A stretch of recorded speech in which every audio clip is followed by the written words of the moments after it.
Allahumma salli ala sayyidina Muhammadin tibbil qulubi wa dawaiha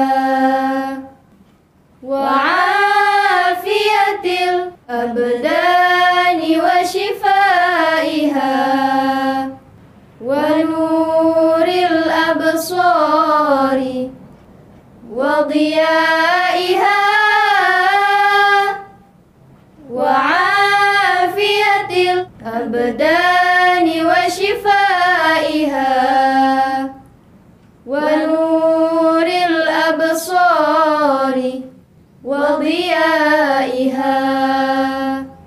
Allahumma salli ala sayyidina Muhammadin tibbil qulubi wa dawaiha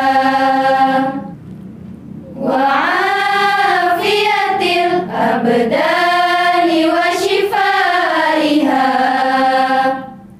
wa nuril absari wa diyaiha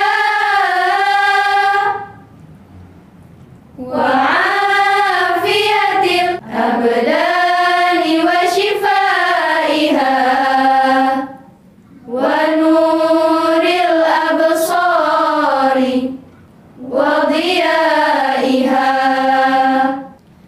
Allahumma salli ala sayyidina Muhammadin tibbil qulubi wa dawaiha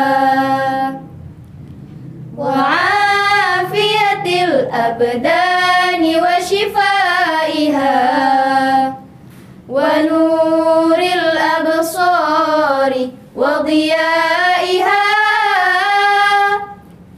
wa afiyatil abdani wa shifaiha wa nuril absari wa diyaiha. Allahumma salli ala sayyidina Muhammadin tibbil qulubi wa dawaiha wa afiyatil abdani wa shifaiha wa nuril absari wa diyaiha wa afiyatil abdani wa shifaiha wa nuril absari wa diyaiha.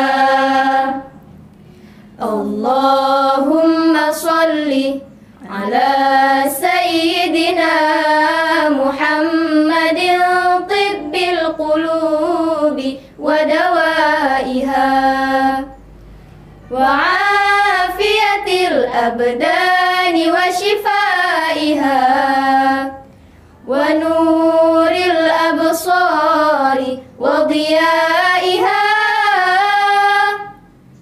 wa afiyatil abdani wa shifaiha wa nuril absari wa diyaiha wa ala alihi wa sahbihi wa sallim. Ya Allah, tambahkanlah keagungan dan kemuliaan Nabi Muhammad, dan jagalah beliau dari apa yang beliau khawatirkan terjadi kepada umatnya. Ialah penawar hati dan obatnya, kesejahteraan dan kesembuhan bagi raga, sinar dan cahaya bagi mata.